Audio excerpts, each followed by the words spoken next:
সাবেক মন্ত্রী জুনাইদ আহমেদ পলককে হযরত শাহজালাল আন্তর্জাতিক বিমানবন্দরে আটক করা হয়েছে।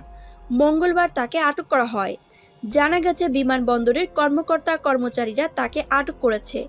পরে তাকে হেফাজতে নিয়েছে আইনশৃঙ্খলা বাহিনী।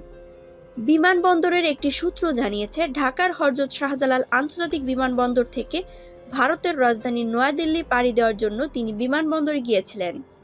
বিমানবন্দর সূত্রে জানা গেছে, হযরত শাহজালাল আন্তর্জাতিক বিমানবন্দরের ভিআইপি লাউঞ্জে অপেক্ষায় ছিলেন পলক।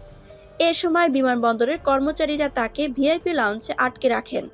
পরে বিমান বাহিনীর কর্মকর্তারা এসে তাকে আটক করেন।